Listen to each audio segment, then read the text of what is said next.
yo gusubira kubana namwe mwe banywanyi babanyi badahengeshanya kutwumviriza kuri ino mboneshakure ya Iyakare TV. Iyakare TV ni imboneshakure igutohoreza amakuru ikayagushikiriza anonosoye neza. Abadukurikira muherereye ku mugabane w'Abanyamerika, mwe mwese mudukurikira muherereye ku mugabane w'Abanyaburaya, abarijya nino ku mugabane wa Aziya, mwese mudukurikira muherereye ngaha mu gihugu cacu c'u Burundi, abari mu bihugu vy'ibibanyi mu buraruko mu Rwanda, mu burengero muri Repubulika Iharanira Demokarasi ya Kongo, mwe mwese mudukurikira muherereye muri Tanzania, mwese mudukurikira muherereye ngaha mu gihugu c'u Burundi, intara, amakomine, imitumba, ubucimbira, imisozi bigiye bitandukanye bivanye naho buri umwe wese adukurikirana aherereye. Mwese ndabahaye kaze. Fyonda subscribe niba ukoresha ururimi rw'icongereza canke niba ukoresha ururimi rw'igifaransa, fyonda sabone. Hamura tujya ngaha iburyo urafyonda no kwa kantu kameze nk'agakengeri. Amakuru, ibiganiro dutohoza umwanya ku mwanya bize bigushikira aho uzoba uherereye hose ku isi. Amakuru agezwe ko, amakuru ariko aravugwa ni inkuru yihutirwa, inkuru mbi cane, inkuru y'umubabaro. Iravuga ko amagara y'umukuru w'igihugu Varisito Ndayishimiye nyenicubahiro atwara arongoye Uburundi yoba atifashe neza. Ni mu gihe bihejeje iminsi umukuru w'igihugu ubwo yaja mu gihugu ca Repubulika Iharanira Intwaro Rusange ya Kongo, ngo niho vyatanguriye ubwo yaravuye ku maziko y'umuhisi Domitira Minani, umuvyeyi w'umuhisi Petero Nkurunziza. Ubwo yaravuye ku maziko yaciye asimbukira ngaho mu gihugu ca Repubulika Iharanira Intwaro Rusange ya Kongo. Mu kuvayo rero biravugwa ko yavuyeyo aheza ahindura abategetsi, ahindura bamwe mu ntwazangabo zitwara igihugu cacu c'u Burundi. Mu guhindura abo bayobozi, mu guhindura izo ntwazangabo mu bibanza bigiye bitandukanye, mu nyuma yaho y'iminsi nk'ibiri yaraciye afata urugendo rumujana mu gihugu ca Ethiopia. Ubwo yaragiye gufata urugendo aja ku kibuga k'indege, hari abari baje kumuherekeza, ariko mugabo ngicyatangaje nuko ngene ujejwe ibiro bijejwe gutangaza canke kumenyesha amakuru muri ntare rushatsi mu biro vy'umukuru w'igihugu Varisito Ndayishimiye, ngo ntago yasohoye idekere yahora isohorwa canke itangazo ryahora risohorwa ko umukuru w'igihugu agiye gufata urugendo rumujanye mu kindi gihugu, mu makungu, n'ivyo agiye kumarayo canke ico agiye gukorayo gitumye afata urugendo. Mu kudasohora iryo tangazo rero, habwiwe bamwe mu bategetsi b'imbere cane, nibo baciye baja guherekeza umukuru w'igihugu ku kibuga c'indege. Abenegihugu bagiye bavyumva ko umukuru w'igihugu asubiye gusohoka igihugu aja muri Ethiopia, kandi nta n'indwi yari iheze avuye mu gihugu ca Repubulika Iharanira Intwaro Rusange ya Kongo. Abarahunga imvo zatumye rero badasohora iryo tangazo rimenyesha ko umukuru w'igihugu agiye gusohoka, ngo nuko hagomba kwitabira abantu benshi cane mu nzego zigiye zitandukanye, bari kumenya ivy'amakuru y'uko umukuru w'igihugu amagara atifashe neza. Mugabo ngo Varisito Ndayishimiye ni umuntu ahora afise isura ikeye, ariko aratwenga iyo ahuye n'abategetsi.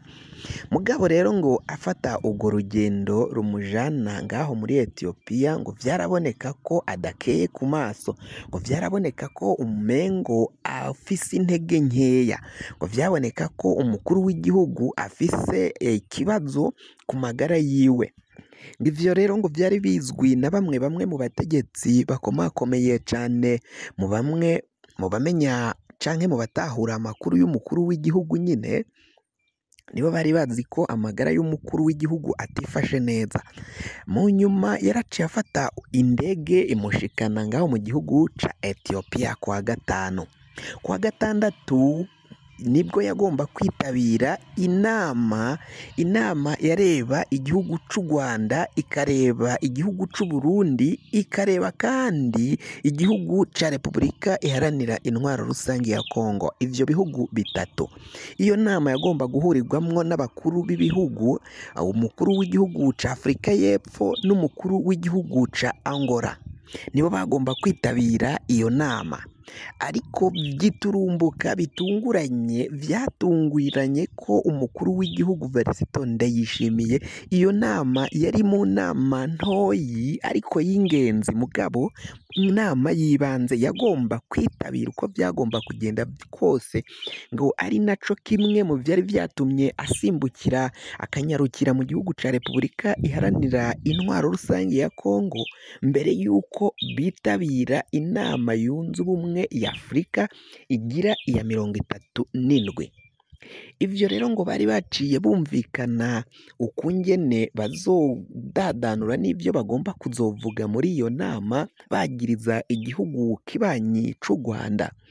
Ibyo byaraboneka rero mugabo byaciye bitungurana ubwo fete yaburaga ngaho muri iyo nama giturumbuka. Amakuru nibwo yatanguye kumenyekana ko umukuru w'igihugu yoba agwaye aremvye, ngo yoba yarashitse ngaho muri Ethiopia ku kibuga cy'indege, mugabo amafoto nyine agafatwa agifise intege nke, ariko ngo agiye kuruhuka mu ihoteli aho yaraye, ngo nibwo yaciye abandanya kuremba, mugabo bivanye kandi n'urugendo rw'indege yari yakoze anaremvye, bibandanya bikubitiraho umukuru w'igihugu abandanya amagara mukika. Amakuru rero yaje gutohozwa na bamwe mu bantu bakomakomeye cyane, harimo Pacifique Ninahazwe, afise ba maneko bamukorera mu biro by'umukuru w'igihugu.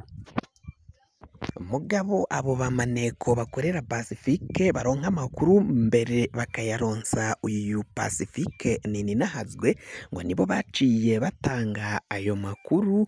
Mu gutanga ayo makuru rero byaraciye bimenyekana ko umukuru w'igihugu amagara yiwe yoba atifashe neza, batangura kugira icoba gikomakomeye cyane kungene ayo makuru yarahejeje kuja ahabona.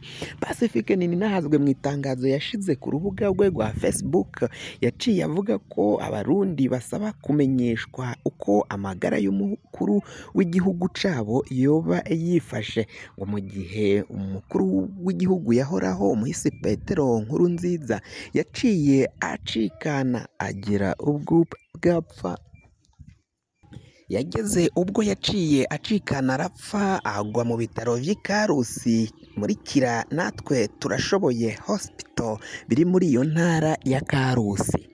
Yapfuye abenegihugu bamwe bavuga ko umukuru w'igihugu amagara yoba atifashe neza, ariko bamwe mu bategetsi barabandanya guhakana ivy'ayo makuru. Mu guhakana ivy'ayo makuru mu nyuma muri Ruheshi nibwo mu mwaka w'ibihumbi 2021 Murantunga mu mwaka w'ibihumbi 2020 nibwo yaciye yitaba Imana. Mu kwitaba Imana rero umukuru w'igihugu byamaze igihe bitari vyamenyeshwa abenegihugu, mugabo mu gihe vyari uburenganzira bwabo mu kumenya uko amagara y'umukuru w'igihugu yoba yifashe.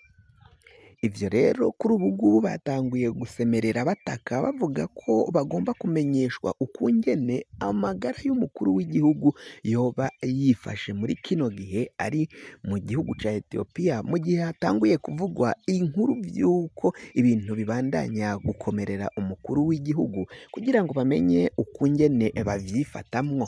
Niba ari n'amakuru yoba ari ibihuha, ubutegetsi leta ngo itangaze ibwira abenegihugu amakuru ya nyayo, atariho ivumbi, atariho ibihuha, kugira ngo mugabo bitabandanya bahenda abenegihugu amakuru atariyo. kugira ngo amakuru mwene nk'aya tuba turiko turatohoza aja gushikira, wafyonda subscribe niba ukoresha ururimi rw'icongereza, woba ukoresha ururimi rw'igifaransa ugafyonda sabone, hama uraca uja ngaha iburyo ufyonde no kwa kantu kameze nk'agakengeri, amakuru ibiganiro dutoza umwanya ku mwanya bizaje bigushikira aho uzoba uherereye hose.